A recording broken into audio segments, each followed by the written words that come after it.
everyone, welcome to Christina Cakes It. I'm Christina and today I'm showing you how to make a pull me up doll cake.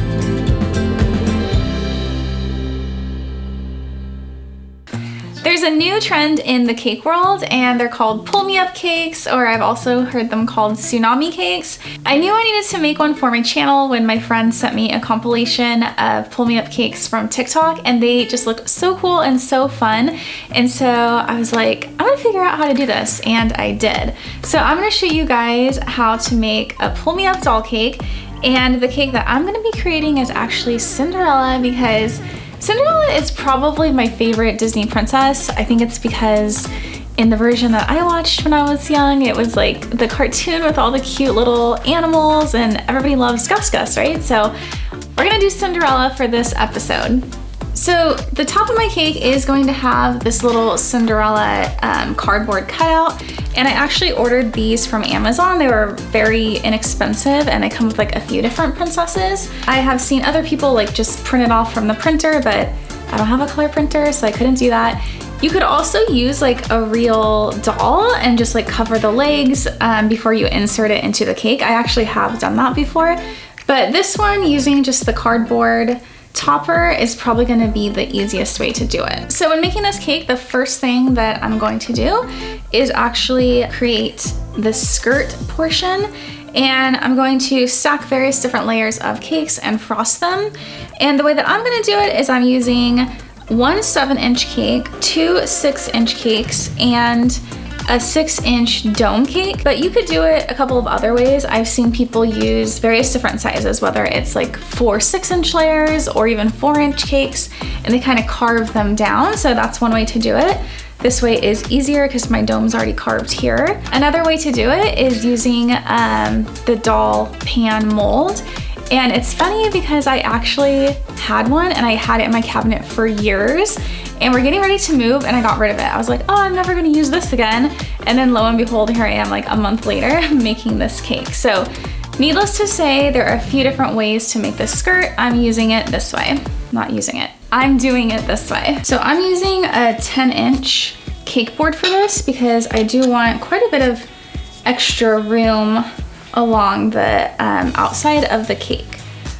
So I'm gonna start with my 7-inch and I'm gonna build up from here.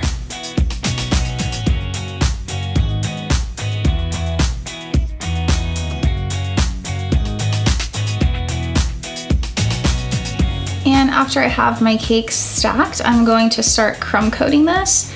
And because I did use a 7-inch layer and then 6-inch layers, there's obviously like a gap. And I'm gonna use a bunch of frosting and basically kind of make her skirt flow out. So lots of frosting for this.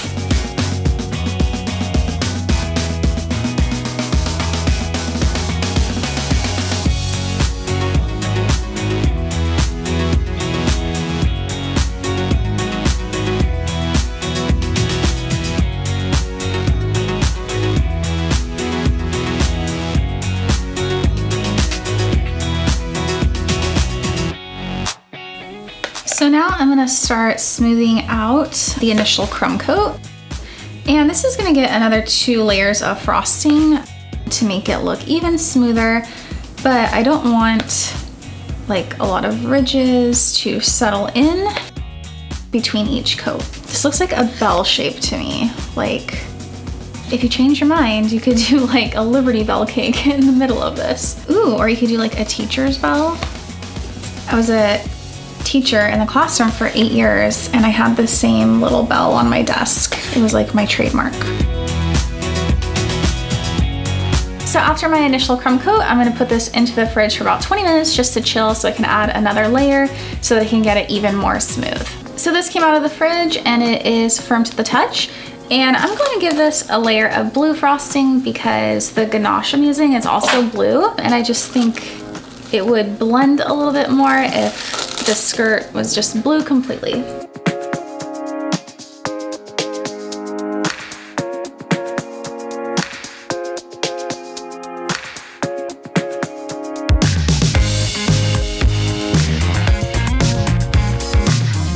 So the skirt is pretty smooth and I'm not worried about like any imperfections because In theory, this whole thing is gonna be covered with white chocolate ganache. So all of this is going to be completely covered. So one thing I do want to do is I do want to add a border just along the bottom of the skirt, because I have this thought, if I'm pouring chocolate ganache, I don't want it to run completely off of the cake board. So I thought just piping a little border along the skirt might act as a barrier. Some of the other videos I've seen, chocolate doesn't even come all the way down, like to the edge of the skirt. So I'm actually making a bit of a large ganache recipe, hopefully, so that won't be a problem for my cake. So I'm gonna put the skirt part of the cake into the fridge for at least an hour. You could probably even leave it in the fridge overnight, but we do want it cold before we put our chocolate ganache on top of this. About an hour before you're ready to use the chocolate ganache, you are gonna wanna make it. So I'm gonna go ahead and make my ganache while the cake is chilling in the fridge. The ratio for this white chocolate ganache is a little bit different than the ratio that I've used in the past.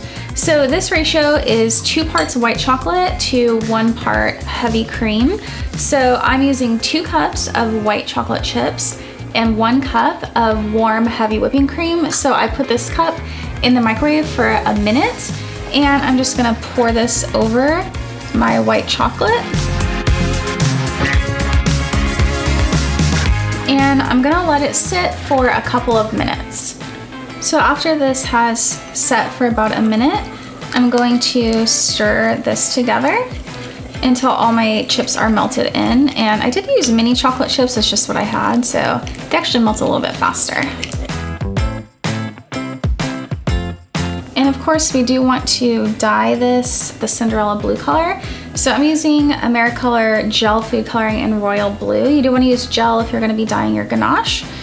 And I'm just going to start off by adding, conservatively, by adding a drop or 2. If I can even get it out.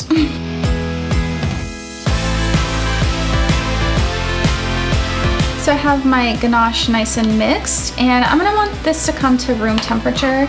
So give or take about an hour.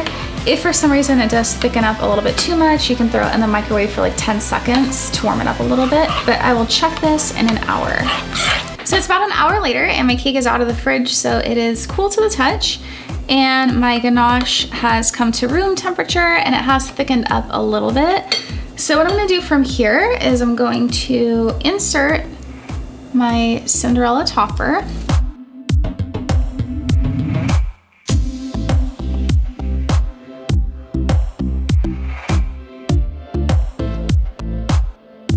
So from here, I'm going to take an acetate sheet that I already kind of measured and cut. And this is gonna go around the top of the cake.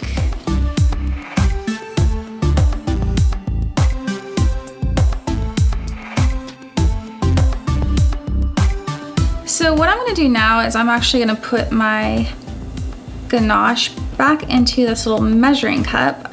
I've seen a lot of people use a piping bag, but I actually think this is easier. So what I'm gonna do now is I'm going to pour this up to her waist.